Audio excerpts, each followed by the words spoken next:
something that's been getting a lot of run on Twitter. A lot of people are taking this and just calling out Morey's awful offseason addition and bringing PJ Tucker. So everyone's people are ball watchers. They watch guys who score and shoot. And that's what they like. So everyone's calling out PJ Tucker for only having one bucket in his last 8 games. But what people don't realize, his plus minus is plus 48 over that span, which is the best on the team. And in relation to Tucker, Doc had said that people are too focused on points scored. As we said, people are ball watchers. So is this something to worry about? PJ Tucker only having one bucket in the last 8 games, or is this just people on Twitter overreacting and people just being casual basketball fans? Eric? I mean, I think it's something to worry about if it doesn't change, because, in the playoffs, he's going to have to score the ball. He's going to have to make some shots. So Doc can say whatever he wants about all that plus minus stuff. At the end of the day, he's going to have to be a guy that's willing and able to make some plays and make some shots, because they're going to force him to do it. I believe that he can do it, but he's going to have to. And it may start sooner rather than later. I mean, eventually teams may start, doing it, but I haven't seen where teams are just like leaving him wide open. So I think some of the teams kind of looked at maybe what he's done in the past and kind of like play off of him, but don't just leave him completely open every time. But yeah, he's gonna have to make some plays. He's gonna have to, take some shots, make some plays, and along with all the other stuff that he brings to the table. But it's really going to come down to, hopefully we don't have losing streaks or losing games, and he has a game or 2 where he takes some shots and don't make them. That's where I think it blows up. Yeah.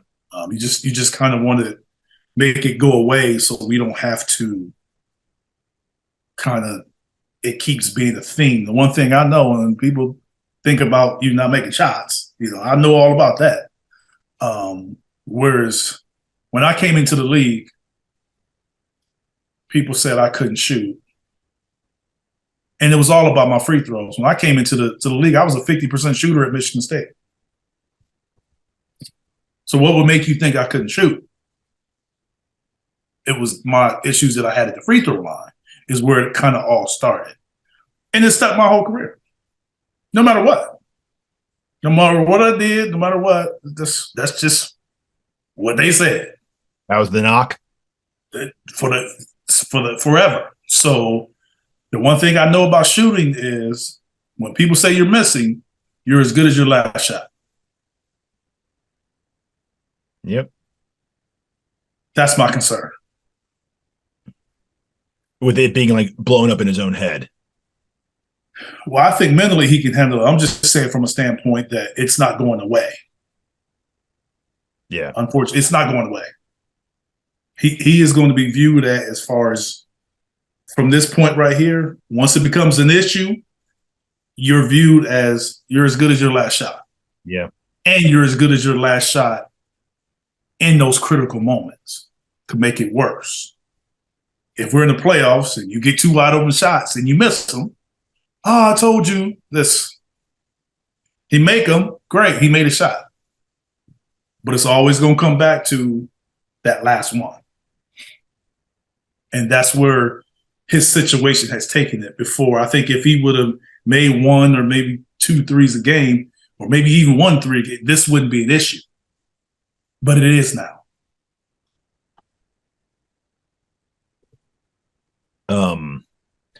I agree with all that. I was going to say, I think it's right now it's being Twitter, but come playoff time, it won't. So yeah. Look, the plus 48, it's great. It was 48 or 58. What is 48? Whatever it is, they don't care. It's about whatever you made that last shot. And those defensive stats I was saying, defense efficiency, best defense 3-pointer, number 1 defense in the league. He is definitely contributing to that, I want to say. Yes. He's also contributing to. None of that stuff matters if we lose the game. Yeah. And it's going to come down to we didn't score enough points. But the loud thing is loud missed shot. Everybody can see it, even if you don't understand the game of basketball. Mm-hmm. You can see that. Yep. So yeah, I mean, I'm not as worried. I didn't want to. We're not going to ride PJ Tucker by any means during the season. We've had so many injuries that he's kind of had to become our glue defensive guy, which is great. But I mean, as long as he shows up and hits shots in the play, just big shots in the playoffs, open shots, a 3-pointer here and there, I think it'll be fine. I'm not too worried about PJ.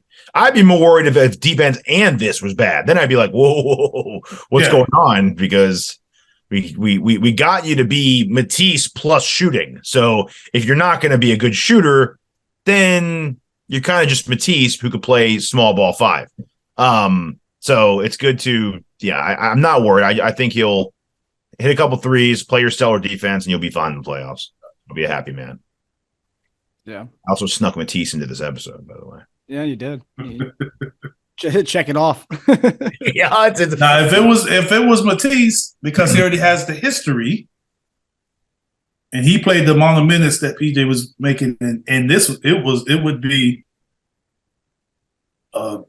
even worse. Be a lot worse because he doesn't have his body of work. Yes. Yeah. That's very, very true. Yeah. Yeah. We'd have a topic on the show about trading Matisse right now. Oh, I mean, I've already seen that online anyway. I don't think you need it. I've seen that.